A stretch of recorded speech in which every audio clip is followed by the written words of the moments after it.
IPS अफसर द्वारा एक 11 साल की लड़की से छेड़छाड़ के बाद पुलिसिया बर्बरता की खौफनाक कहानी।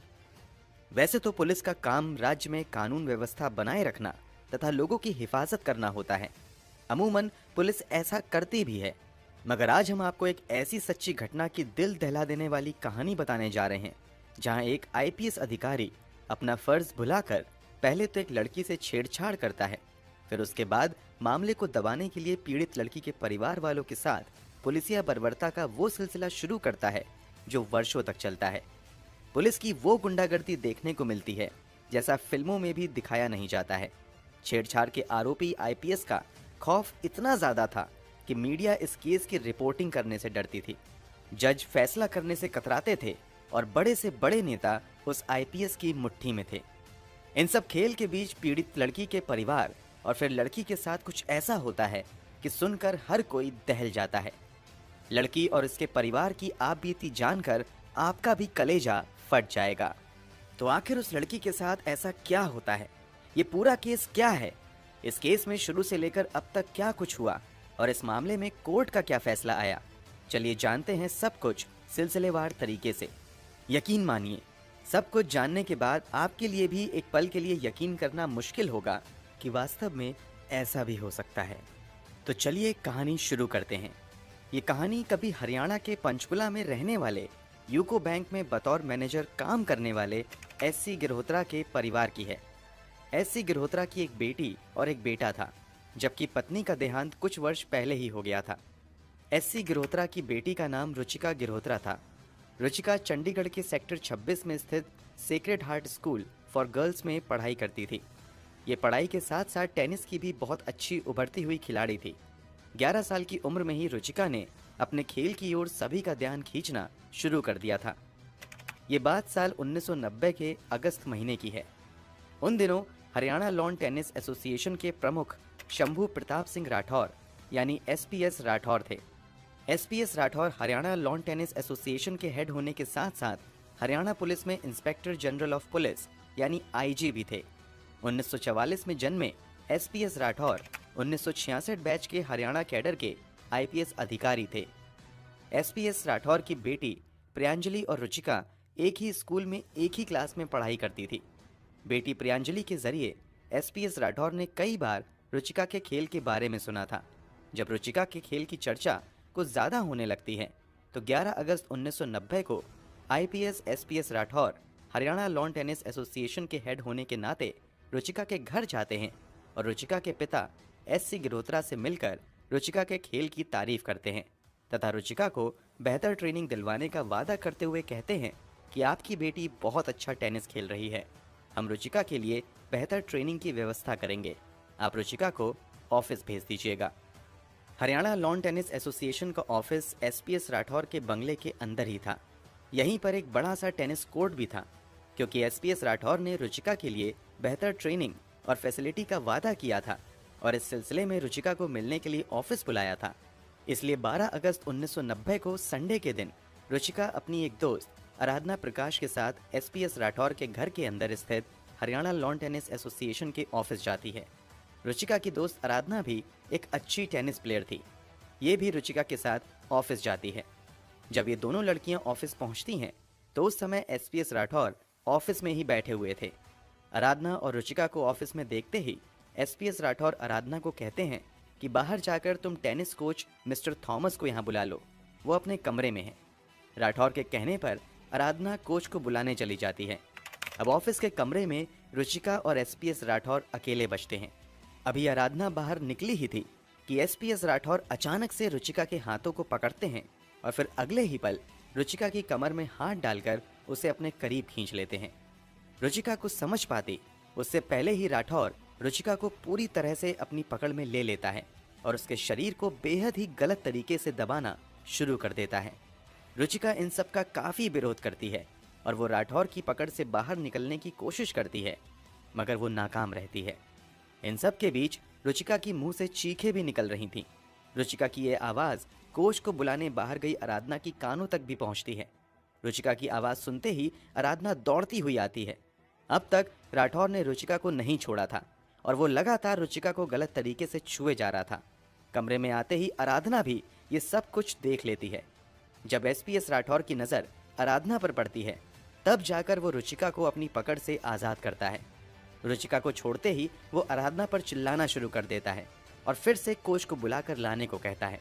इस बार आराधना रुचिका को कमरे में अकेला छोड़कर जाने से मना कर देती है। इस पर राठौर काफी ऊंची आवाज में आराधना को डांटना शुरू कर देता है। उधर रुचिका कोने में डरी सहमी खड़ी रहती है। अभी अभी जो कुछ भी एसपीएस राठौर ने उसके साथ किया था, उस सदमे से रुचिका बाहर नहीं आ सकी थी। राठौर जिद कर रहा था कि आराधना कोच को बुलाने बाहर जाए और रुचिका उसके कमरे में ही ठहरे, मगर आराधना राजी नहीं होती है। इसी सब के बीच किसी तरह रुचिका को लेकर आराधना वहां से भाग निकलती है। बाहर निकलकर जब रुचिका थोड़ी शांत होती है, तो वो पूरी कहानी आराधना को शुरू से बताती है कि कैसे ही उसके बाहर जाते एसपीएस राठौर ने उसे गलत तरीके से पकड़ा और फिर उसे छूना शुरू कर दिया। इतना सब कुछ होने के बावजूद ये दोनों लड़कियां इस घटना के बारे में किसी को कुछ भी ना बताने का फैसला करती हैं। मगर ये दोनों इस घटना से इतने गहरे सदमे में चली जाती हैं कि अगले दिन ये प्रैक्टिस के लिए नहीं जाती हैं। घर वालों द्वारा प्रैक्टिस के लिए ना जाने की वजह पूछने पर भी ये दोनों कुछ नहीं बताती हैं। फिर जब घर वाले दोबारा उसे जाने को कहते हैं, तो 14 अगस्त 1990 को ये दोनों लड़कियां फिर से टेनिस खेलने जाने को तैयार हो जाती हैं। मगर अब ये दोनों शाम के 6:30 बजे खेलने के लिए जाती हैं। ये वो समय था जब एसपीएस राठौर अक्सर पुलिस ऑफिस में होता था। प्लान के मुताबिक ये दोनों लड़कियां 14 अगस्त को शाम में खेलने के लिए चली जाती हैं। उन्हें कहीं भी एसपीएस राठौर नजर नहीं आता है, लेकिन जब वो खेल कर वापस आने लगती हैं, तभी गेट पर एक नौकर मिलता है जो इन लड़कियों को कहता है कि अभी एसपीएस राठौर ने तुम दोनों को ऑफिस में बुलाया है, वो ऑफिस में ही है। इतना सुनते ही रुचिका और आराधना बुरी तरीके से डर जाती हैं और वहां से भाग निकलती हैं। 12 अगस्त वाली घटना के बारे में अब तक इन दोनों ने घर पे ये सोचकर नहीं बताया था कि ये एक दिन की घटना है और बात वहीं खत्म हो जाएगी।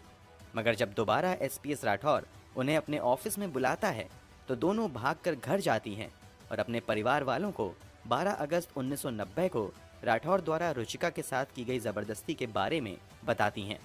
एसपीएस राठौर की छेड़खानी वाली घटना के बारे में जानते ही आराधना और रुचिका के घरवाले कॉलोनी में रहने वाले लोगों को बुलाते हैं और उन्हें एसपीएस राठौर की करतूत के बारे में बताते हैं।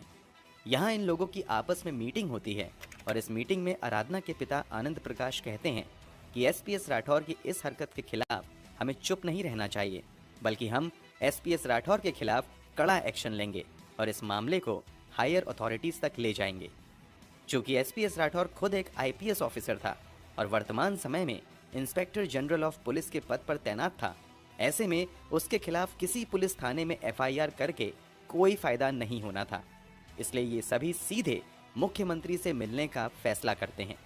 इसी के बाद आनंद प्रकाश के नेतृत्व में कुछ लोग एसपीएस राठौर की शिकायत लेकर हरियाणा के तत्कालीन मुख्यमंत्री हुकुम सिंह से मिलने की कोशिश करते हैं, मगर काफी कोशिशों के बावजूद वो हुकुम सिंह से नहीं मिल पाते हैं। इसके बाद ये लोग हरियाणा के तत्कालीन होम मिनिस्टर संपत सिंह से भी मिलने की कोशिश करते हैं, मगर उन्हें यहाँ भी नाकामी हाथ लगती है। कई दिनों की कोशिशों के बाद आखिरकार ये सभी हरियाणा के तत्कालीन होम सेक्रेटरी जेके दुग्गल से मिलने में कामयाब होते हैं और उन्हें इस पूरी घटना के बारे में बताते हैं। पूरी घटना जानने के बाद 17 अगस्त 1990 को जेके दुग्गल होम मिनिस्टर संपत सिंह से मिलते हैं और उन्हें पूरी घटना के बारे में बताते हैं। पूरी घटना के बारे में जानने के बाद होम मिनिस्टर हरियाणा के तत्कालीन डीजीपी राम रक्षपाल सिंह को बुलाते हैं और उन्हें एसपीएस राठौर पर लगाए गए आरोपों की जांच करने के लिए कहते हैं। आदेश मिलते ही डीजीपी राम रक्षपाल सिंह इस पूरे मामले की जांच शुरू कर देते हैं। जांच के दौरान रुचिका के साथ साथ उस दिन उसके साथ मौजूद रही उसकी दोस्त आराधना प्रकाश का भी बयान रिकॉर्ड किया जाता है। इधर डीजीपी राम रक्षपाल सिंह मामले की जांच कर ही रहे होते हैं कि दूसरी तरफ एसपीएस राठौर अपना खेल शुरू कर देते हैं।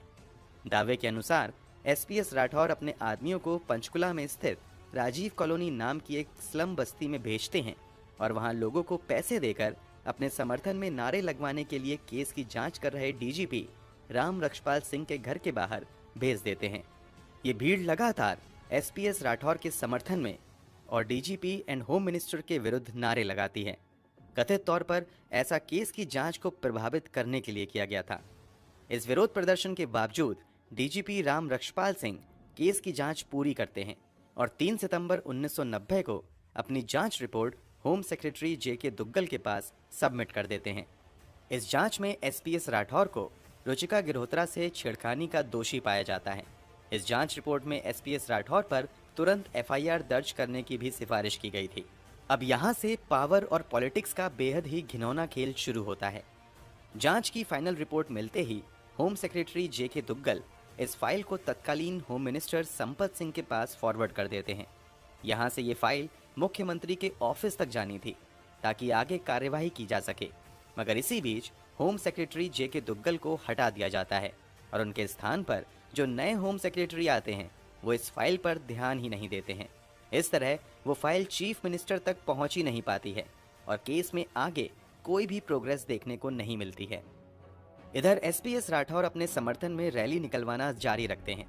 कथित तौर पर एसपीएस राठौर के कुछ लोग एक पूर्व विधायक से संपर्क करते हैं जो अपनी ही बिरादरी के काफी लोगों को जमा करते हैं और ये सभी सीधे रुचिका गिरहोत्रा के घर के बाहर जाकर नारेबाजी शुरू कर देते हैं।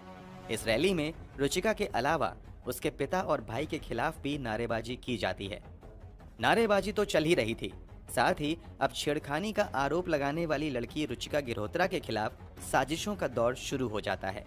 इसी साजिश के तहत 20 सितंबर 1990 को अचानक से रुचिका गिरहोत्रा को बिना कोई नोटिस दिए sacred heart school for girls से निकाल दिया जाता है। रुचिका पर स्कूल प्रशासन की ओर से आरोप लगाया गया था कि रुचिका की फीस जमा नहीं की गई है, मगर कमाल की बात तो ये थी कि रुचिका के स्कूल में लगभग 135 से अधिक और ऐसे बच्चे थे जिन्होंने अब तक फीस जमा नहीं की थी। वहीं रुचिका के क्लास के 8 स्टूडेंट्स ऐसे थे जिन्होंने रुचिका से भी ज्यादा समय से कोई फीस जमा नहीं की थी, मगर उन सब के खिलाफ कोई कार्यवाही नहीं की गई। लेकिन रुचिका को बिना किसी नोटिस के स्कूल से निकाल दिया गया। कमाल की बात तो ये थी कि रुचिका की क्लासमेट और एसपीएस राठौर की बेटी प्रियांजलि ने भी काफी समय से फीस नहीं भरी थी, मगर प्रियांजलि के खिलाफ भी कोई कार्यवाही नहीं की गई। कार्यवाही हुई तो सिर्फ रुचिका गिरहोत्रा के खिलाफ। कुछ मीडिया रिपोर्ट्स के मुताबिक चूंकि एसपीएस राठौर की बेटी प्रियांजलि और रुचिका एक ही क्लास में थी, तो जब एसपीएस राठौर को शुरुआती जांच में दोषी पाया गया तो उसके बाद से प्रियांजलि को क्लास में कई बार बेइज्जती का सामना करना पड़ा था। साथ ही प्रियांजलि रुचिका के रहते अच्छा महसूस नहीं करती थी। कथित तौर पर बस इसी आधार पर स्कूल से सांठ घाट करते हुए उसे निकलवा दिया गया। ये sacred heart school for girls के इतिहास में पहली बार था जब किसी स्टूडेंट को समय पर फीस ना जमा करने की वजह से स्कूल से निकाला गया था। कथित तौर पर एसपीएस राठौर ने अपनी पावर का इस्तेमाल करते हुए बड़ी संख्या में पुलिस वालों को सिविल ड्रेस में रुचिका गिरहोत्रा के घर के बाहर तैनात कर दिया था। घर के हर एक सदस्य पर नजर रखी जाती थी और कई बार इनका पीछा भी किया जाता था। जब रुचिका को स्कूल से निकाल दिया गया तो वो इस सदमे को बर्दाश्त नहीं कर सकी और खुद को घर में कैद कर लिया। कई दिनों तक रुचिका घर में ही रही। हालांकि इस मुश्किल दौर में एक बार फिर से रुचिका की दोस्त आराधना रुचिका के लिए सहारा बनकर आई और वही इस अकेलेपन में रुचिका का साथ देती थी। जब भी रुचिका को बाहर जाना होता था तो घूरती नजरों के बीच आराधना ही रुचिका को बाजार लेकर जाती थी। कथित तौर पर रुचिका पर लगातार केस वापस लेने का दबाव बनाया जा रहा था, मगर रुचिका के परिवार वाले इस इंसाफ की लड़ाई को बस जारी रखना चाहते थे। इसका नतीजा ये हुआ कि रुचिका का भाई आशु गिरहोत्रा, जिसकी उम्र अभी बस 10 साल थी, उस पर हत्या और सिविल डेफिनेशन के कई केस दर्ज कर दिए गए। अभी दर्ज हुए पिछले केस से छुटकारा मिला भी नहीं था कि चंद महीने के भीतर भीतर आशु गिरहोत्रा के ऊपर चोरी के 5 केस और दर्ज कर दिए जाते हैं। रुचिका गिरहोत्रा के परिवार वालों के खिलाफ जो साजिशें चल रही थीं, अब इससे आगे बढ़ते हुए अब तक जो रुचिका के परिवार वालों का साथ दे रहा था, उनके खिलाफ भी साजिशों का दौर शुरू हो जाता है। इस पूरे मामले में रुचिका की दोस्त आराधना पहले दिन से रुचिका का साथ दे रही थी। वही इस केस की इकलौती आई विटनेस भी थी। आराधना के माता पिता भी आराधना के फैसले के साथ थे और हर कदम पर उसका साथ दे रहे थे। इसका नतीजा ये होता है कि आराधना के साथ साथ इसके पिता आनंद प्रकाश, मां मधु तथा भाई पर भी कई सिविल केस दर्ज करवा दिए जाते हैं। आराधना के पिता Anand Prakash Haryana state agriculture marketing board में बतौर चीफ इंजीनियर काम करते थे। इस छेड़खानी वाली घटना से पहले वो इस बोर्ड के बेस्ट और सबसे ईमानदार अधिकारी के तौर पर गिने जाते थे। मगर रुचिका गिरोत्रा का जब से इन लोगों ने साथ देना शुरू किया, इन पर एक के बाद एक भ्रष्टाचार के 20 से ज्यादा कंप्लेंट दर्ज हो गए। यहाँ तक कि आनंद प्रकाश को एक बार 2 साल के लिए सस्पेंड भी कर दिया गया। जब ये सस्पेंशन से वापस आए तो प्रमोशन की बजाय इनका डिमोशन कर दिया गया और उनकी पोस्टिंग बहुत ही दूर कर दी गई। इन सब के बीच इन पर बेटी आराधना को गवाही देने से रोकने का दबाव बनता रहा, मगर जब उन्होंने ऐसा करने से मना किया तो डिमोशन के बाद इन्हें सरकार की ओर से प्रीमेच्योर रिटायरमेंट भी दे दिया गया। हालांकि आनंद प्रकाश ने इस फैसले के खिलाफ कोर्ट में अपील की, जहां से उन्हें राहत मिली और फिर से ये नौकरी में वापस आ गए। जब आनंद प्रकाश कहीं से कमजोर पड़ते नजर नहीं आए तो अब एक बार फिर से आराधना को ही निशाना बनाया जाने लगा। एसपीएस राठौर की तरफ से आराधना के ऊपर 10 सिविल केस फाइल कर दिए गए। इसके अलावा अब आराधना का भी पीछा किया जाने लगा और आराधना को भी लगातार गालियां और धमकियां मिलनी शुरू हो गईं। जब ये छेड़खानी की घटना हुई थी तो हरियाणा में हुकुम सिंह की सरकार थी, मगर अब जो ये सब खेल हो रहा था उस समय हरियाणा के मुख्यमंत्री ओम प्रकाश चौटाला बन चुके थे। कमाल की बात तो ये थी कि मुख्यमंत्री जरूर बदल गए थे, मगर एसपीएस राठौर का प्रभाव कहीं से कम नहीं हुआ था। यही वजह थी कि इंसाफ की लड़ाई लड़ रहे लोगों की मुश्किलें दिन प्रतिदिन बढ़ती ही जा रही थीं। शुरुआती जांच रिपोर्ट में एसपीएस राठौर को दोषी पाते हुए उनके खिलाफ एफआईआर दर्ज करने की सिफारिश की गई थी, मगर सरकार की ओर से एसपीएस राठौर के खिलाफ डिपार्टमेंटल एक्शन की सिफारिश की जाती है और 28 मई 1991 को एसपीएस राठौर के खिलाफ चार्जशीट फाइल की जाती है। अब समय बदल चुका था तथा हरियाणा के मुख्यमंत्री भजन लाल बन चुके थे।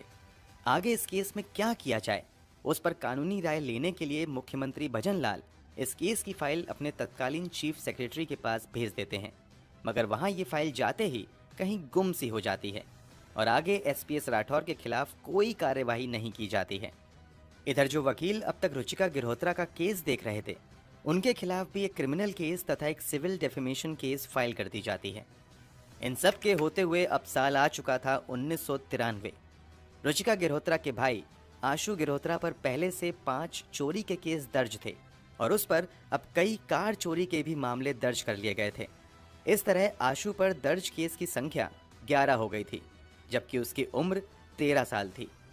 केस दर्ज होने का सिलसिला चल ही रहा था कि इसी बीच 23 सितंबर 1993 को कथित तौर पर सिविल ड्रेस में घूम रहे कुछ पुलिस अधिकारी आशु को उसके घर के करीब से ही उठा लेते हैं और दावे के अनुसार उसे उठाकर जीप में लेकर मानसा देवी स्थित क्राइम इन्वेस्टिगेशन एजेंसी के ऑफिस में चले जाते हैं। आशु के दावे के अनुसार यहाँ लाकर उसे बुरी तरीके से पीटा जाता है, उसके हाथ पैर बांध दिए जाते हैं और कई बार उसके शरीर पर भारी वजन डालकर घंटों छोड़ दिया जाता है। अगले कई दिनों तक गैर कानूनी तरीके से आशु को पुलिस अपनी गिरफ्त में रखती है। समय समय पर क्राइम ब्रांच के ऑफिस में एसपीएस राठौर भी आते हैं और उनके सामने भी आशु की काफ़ी पिटाई होती है। जब आशु को हिरासत में रखते हुए 1 महीने से अधिक बीत जाता है तो पुलिस वाले आशु को बेहद ही बुरी हालत में लेकर उसके घर जाते हैं। उस समय घर में रुचिका अकेले थी। रुचिका के सामने उसके 13 साल के भाई आशु को बुरी तरीके से पीटा जाता है और फिर रुचिका से आशु को लेकर आए लोग कहते हैं कि अगर तुमने अपनी कंप्लेंट वापस नहीं ली तो तुम्हारे पिता को भी इसी तरीके से पीटा जाएगा और तुम्हारे साथ भी कुछ ऐसा ही किया जाएगा। इतना सब करने के बाद आशु को घर से बाहर निकाला जाता है और हाथ में हथकड़ी डालकर आसपास की गलियों में उसे घुमाया जाता है। आशु द्वारा बाद में लगाए गए आरोपों के मुताबिक इस दौरान उसे कई दिनों के अंतराल पर बस थोड़ा सा कुछ खाने को दिया जाता था और कई दिनों तक तो उसे पानी भी नहीं मिलता था। इस पूरे टॉर्चर के दौरान बस आशु को यही कहा जाता था कि तुम अपनी बहन से कहो कि वो अपनी कंप्लेंट वापस ले लें। इसी मार पिटाई के दौरान एक दिन आशु से एक सफ़ेद पेपर पर उसका सिग्नेचर लिया जाता है। बाद में पुलिस द्वारा उसी पेपर पर कथित तौर पर यह दर्ज किया जाता है कि आशु ने 11 कार की चोरी की है और वह अपना जुर्म कबूल करता है। जी हाँ, आपने सही सुना। पुलिस रिकॉर्ड के मुताबिक 13 साल के लड़के आशु ने 11 कार की चोरी की थी। कथित तौर पर पुलिस ने 23 सितंबर 1993 को रुचिका गिरोत्रा के भाई आशु गिरोत्रा को 11 कार चुराने के आरोप में गिरफ्तार किया था। इस दौरान उसकी बहुत ज़्यादा पिटाई हुई थी। इसी बीच 27 दिसंबर 1993 को पुलिस वाले आशु को लेकर उसके घर आए थे, जहां उसकी बहन रुचिका के सामने भी उसे बुरी तरीके से पीटा गया था और बाद में उसे बेहद ही बुरी हालत में पूरी कॉलोनी में घुमाया गया। इन सब से रुचिका गिरहोत्रा बहुत ज्यादा टूट जाती है। दरअसल अब तक जो मासूम सी बच्ची सभी जुर्म और नाइंसाफी को सहते हुए पिछले 3 साल से इंसाफ की लड़ाई लड़ रही थी, वो भाई पर हो रहे जुर्म को देखकर टूट जाती है और 28 दिसंबर 1993 को जहर खा लेती है। जहर खाते ही उसकी हालत बहुत ज्यादा सीरियस हो जाती है। आनन फानन में उसे अस्पताल में भर्ती कराया जाता है, मगर अस्पताल में भी उसे बचाया नहीं जा पाता है। इस तरह हैरेसमेंट से तंग आकर रुचिका गिरहोत्रा जहर खाकर आत्महत्या कर लेती है। आत्महत्या के समय रुचिका गिरहोत्रा की उम्र 14 साल थी। जब रुचिका जिंदा थी तो उस पर हर तरह से जुल्म हो ही रहे थे। मर जाने के बाद भी उसके साथ ज्यादती कम नहीं हुई। रुचिका के मर जाने के बाद कथित तौर पर अस्पताल में कुछ अधिकारियों द्वारा उसकी लाश को रोक लिया गया और ये लाश रुचिका के पिता को तभी वापस की गई जब उन्होंने एक ब्लैंक पेपर पर सिग्नेचर किया। बाद में उसी ब्लैंक पेपर पर रुचिका की फर्जी पोस्टमार्टम रिपोर्ट बनवाई गई, जिसमें मौत की कोई और ही वजह बताई गई। इधर रुचिका की मौत हो गई थी, उधर जेल में बंद आशु की हालत इतनी ज्यादा खराब थी कि वो अपने पैरों पर चल भी नहीं पा रहा था। बहन की मौत हो जाने के बाद भी आशु को जेल से नहीं छोड़ा जाता है, बल्कि जब रुचिका गिरहोत्रा का अंतिम संस्कार हो जाता है तब अगले दिन आशु को जेल से छोड़ा जाता है। कहा जाता है कि जब आशु को जेल से रिहा करके घर पर लाया गया था तब भी वो बेहोश ही था। अब साल आ चुका था 1994। दुनिया नए साल का जश्न मना रही थी, मगर रुचिका और आराधना का परिवार मातम। रुचिका गिरहोत्रा के मरने के बाद पुलिस डिपार्टमेंट के अंदर ही एक बार फिर से एसपीएस राठौर के खिलाफ जांच बिठाई जाती है और ये जांच इतनी तेजी से की जाती है कि चंद हफ्ते के अंदर ही जांच पूरी कर ली जाती है और इस जांच में एसपीएस राठौर को बेगुनाह घोषित किया जाता है और उन पर लगाए गए सभी आरोप हटा दिए जाते हैं। इसके कुछ ही महीने बाद यानी नवंबर में एसपीएस राठौर को प्रमोशन भी दी जाती है और उन्हें हरियाणा का एडिशनल डीजीपी बना दिया जाता है। इस समय हरियाणा के मुख्यमंत्री भजन लाल थे। इधर यूको बैंक में बतौर मैनेजर काम करने वाले रुचिका गिरहोत्रा के पिता एससी गिरहोत्रा को करप्शन के आरोप में सस्पेंड कर दिया जाता है। उन पर चंद महीनों के अंदर दर्जनों करप्शन के आरोप लगाए जाते हैं। वहीं इन्होंने कुछ साल पहले जो पंचकुला के सेक्टर 6 में अपना एक बंगला लिया था, वो जोर जबरदस्ती करके एसपीएस राठौर के लिए काम करने वाले एक वकील के नाम करवा दिया जाता है।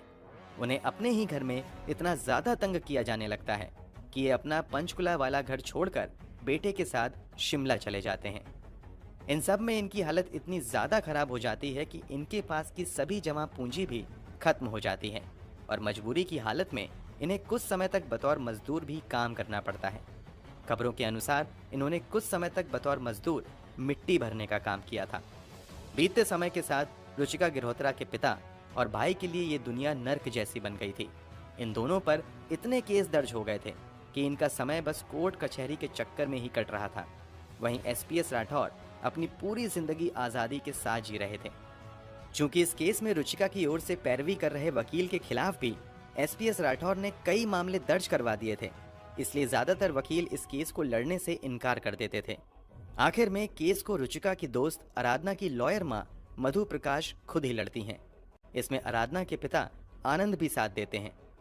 1990 में जो जांच रिपोर्ट डीजीपी राम रक्षपाल सिंह ने बनवाई थी, उसकी कॉपी 3 साल की मेहनत के बाद 1997 में आनंद प्रकाश हासिल कर लेते हैं और उस रिपोर्ट के आधार पर ये Punjab and Haryana high court में एक बार फिर से एक नई अपील दायर करते हैं और रुचिका गिरहोत्रा मॉलेस्टेशन केस की सुनवाई नए सिरे से शुरू होती है। इस केस की सुनवाई के बाद फाइनली 21 अगस्त 1998 को Punjab and Haryana high court इस पूरे मामले में सीबीआई जांच करने का आदेश देती है। इसके अलावा रुचिका की वकील मधु की ओर से दायर पिटीशन के बाद 1999 में पहली बार एसपीएस राठौर पर एफआईआर दर्ज होती है। इधर इस केस में सीबीआई जांच की सिफारिश होती है। उधर ओम प्रकाश चौटाला की सरकार में अक्टूबर 1999 में ही एक बार फिर से एसपीएस राठौर का प्रमोशन किया जाता है और अब उन्हें सीधे हरियाणा का डीजीपी बना दिया जाता है। इतना ही नहीं, नवंबर 1999 में ही ओम प्रकाश चौटाला की सरकार एसपीएस राठौर को अपना बेस्ट अधिकारी बताते हुए इसका नाम प्रेसिडेंट मेडल के लिए भी भेजती है। सीबीआई जांच की भी एक खास बात ये थी कि जांच में आत्महत्या के लिए उकसाने वाली धारा को शामिल नहीं किया जाता है, बल्कि केवल सेक्शन 354 यानी केवल मॉलेस्टेशन की धाराओं के तहत ही मामला दर्ज करते हुए जांच की जाती है। हालांकि आगे चलकर 8 अक्टूबर 2001 को इस केस में रुचिका की ओर से पैरवी कर रहे आनंद प्रकाश सीबीआई कोर्ट में एसपीएस राठौर के खिलाफ रुचिका को आत्महत्या के लिए उकसाने के लिए धारा 306 के तहत भी मामला दर्ज करने की मांग करते हैं। एसपीएस राठौर के वकील की तरफ से इस मांग का विरोध किया जाता है, मगर 23 अक्टूबर 2001 को स्पेशल सीबीआई जज जगदेव सिंह धंजल सीबीआई को आदेश देते हैं कि एसपीएस राठौर के खिलाफ सेक्शन 354 के साथ साथ धारा 306 के तहत भी मामला दर्ज किया जाए। इसके बाद एसपीएस राठौर के खिलाफ सेक्शन 306 में भी मामला दर्ज कर लिया जाता है, मगर इसके बाद ये फैसला सुनाने वाले स्पेशल सीबीआई जज जगदेव सिंह के साथ कई अजीब घटनाएं होती हैं और उन्हें मजबूरन ये फैसला सुनाने के 2 साल के अंदर अंदर ही प्री मैच्योर रिटायरमेंट लेनी पड़ती है। जगदेव सिंह के रिटायरमेंट के कुछ ही महीने बाद फरवरी 2002 में ये मामला पंजाब एंड हरियाणा कोर्ट में जाता है, जहां जस्टिस केसी कथुरिया सीबीआई को एसपीएस राठौर के खिलाफ लगाए गए सेक्शन 306 को हटाने का आदेश देते हैं। अब ये महज इत्तेफाक था या कुछ और, मगर एसपीएस राठौर पर ये आत्महत्या के लिए उकसाने की धारा हटवाने का फैसला देने वाले जस्टिस केसी कथुरिया कभी रुचिका गिरोत्रा के पड़ोसी हुआ करते थे और रुचिका के पिता तथा जस्टिस केसी कथुरिया साहब के बीच कुछ जमीनी विवाद भी चल रहा था। हम जस्टिस केसी कथुरिया पर कोई आरोप नहीं लगा रहे हैं, बल्कि बस ये इत्तेफाक की बात कर रहे हैं। खैर, कुल मिलाकर ये केस सीबीआई के पास चला तो जरूर जाता है, मगर अगले कई साल तक गवाहों के बयान ही दर्ज होते रहते हैं और एक एक प्रक्रिया काफी धीमी चलती है। 16 नवंबर 2000 को रुचिका गिरोत्रा मॉलेस्टेशन केस में चार्जशीट फाइल होने के बाद 5 दिसंबर 2000 को एसपीएस राठौर को हरियाणा के डीजीपी पद से हटा दिया जाता है और वो लंबी छुट्टी पर चले जाते हैं। फिर कुछ समय बाद यानी मार्च 2002 में एसपीएस राठौर अपने पद से रिटायर हो जाते हैं। समय बदलता जाता है और बदलते समय के साथ रुचिका गिरोत्रा की इंसाफ की लड़ाई भी चलती रहती है। बदलते समय के साथ इस केस की सुनवाई की जगह भी बदलती रहती है, जज भी बदलते रहते हैं, मगर एक चीज नहीं बदलती है और वो होते हैं इस केस के गवाह। इस केस में रुचिका की दोस्त आराधना के माता पिता यानी आनंद प्रकाश तथा मधु प्रकाश 400 से ज्यादा हियरिंग में शामिल होते हैं।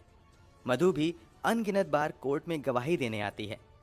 मिलती तारीख पर तारीख के बाद फाइनली वो दिन आता है जब इस केस में कुछ फैसला आता है। काफी लंबी सुनवाई के बाद फाइनली 21 दिसंबर 2009 को इस केस में स्पेशल सीबीआई जज जेएस सिद्धू फैसला सुनाते हैं। सीबीआई जांच में एसपीएस राठौर को रुचिका गिरोत्रा से छेड़खानी का दोषी पाया जाता है। दोषी पाए जाने के बाद उसे 6 महीने की जेल की सजा और 1000 रुपए के जुर्माने की सजा सुनाई जाती है। इस पूरे केस में 19 साल बाद फैसला आया और वो फैसला भी ऐसा कि दोषी पाते हुए भी एसपीएस राठौर को सिर्फ 6 महीने की जेल और 1000 का जुर्माना लगाया गया। इस फैसले के खिलाफ लोगों ने असंतोष जताया और विरोध करना शुरू कर दिया। इसी के बाद फिर सीबीआई ने भी कोर्ट में सजा बढ़ाने की मांग की। कोर्ट ने इस अपील को मानते हुए जेल की सजा की अवधि को 6 महीने से बढ़ाकर 18 महीने कर दिया। हालांकि 5 महीने बाद ही एसपीएस राठौर जेल से बेल पर वापस आ गए। सीबीआई कोर्ट द्वारा सुनाए गए फैसले के खिलाफ एसपीएस राठौर ने सुप्रीम कोर्ट में अपील की थी। सुप्रीम कोर्ट में भी लंबे समय तक इस केस की सुनवाई चलती रही। फाइनली 2016 में सुप्रीम कोर्ट ने स्पेशल सीबीआई कोर्ट के फैसले को सही ठहराते हुए एसपीएस राठौर को छेड़खानी का दोषी पाया, साथ ही 18 महीने की जेल की सजा को भी सही करार दिया। मगर यहीं पर सुप्रीम कोर्ट ने यह भी साफ कर दिया कि चूंकि एसपीएस राठौर ऑलरेडी 5 महीने की जेल की सजा काट चुके हैं, इसलिए उन्हें फिर से जेल जाने की जरूरत नहीं पड़ेगी। इस फैसले के बाद एसपीएस राठौर को कोर्ट के बाहर बड़ी ही बेशर्मी से मुस्कुराते हुए देखा गया था। ये हंसी कहीं ना कहीं हमारी न्याय व्यवस्था की लाचारी और बेबसी पर थी। आपको जानकर हैरानी होगी कि ये कांड इतना बड़ा था, मगर मीडिया में कभी भी बड़े पैमाने पर इस केस को कवर नहीं किया गया। इसकी वजह एसपीएस राठौर की बेतहाशा पावर थी। शुरू में ही कुछ पत्रकारों ने जब इस केस को कवर करना शुरू किया तो उसके खिलाफ ही कई एफआईआर दर्ज कर लिए गए। इस कारण आगे किसी पत्रकार ने हिम्मत नहीं की और कई पत्रकारों की कलम को भी खरीद लिया गया था। लगभग 25 से 26 साल तक चली इस कानूनी लड़ाई की उपलब्धि बस ये रही कि एसपीएस राठौर के गुनाह पर मुहर लग गया। और ये संभव हो पाया आराधना, उनके पिता आनंद प्रकाश तथा उनकी मां मधु प्रकाश की अथक मेहनत और लगन की वजह से। इस इंसाफ की लड़ाई में हमें दो और शख्स को नहीं भूलना चाहिए जो 1996 में बिना एक पैसा लिए रुचिका के लिए इंसाफ की लड़ाई लड़ते रहे। ये थे सुप्रीम कोर्ट के वकील पंकज भारद्वाज और मीत मल्होत्रा।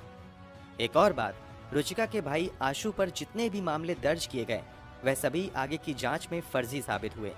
रुचिका के पिता पर करप्शन के जितने चार्जेस लगे सभी फर्जी पाए गए और रुचिका की दोस्त आराधना के पिता आनंद के खिलाफ भी लगाए गए सभी आरोप फर्जी ही निकले।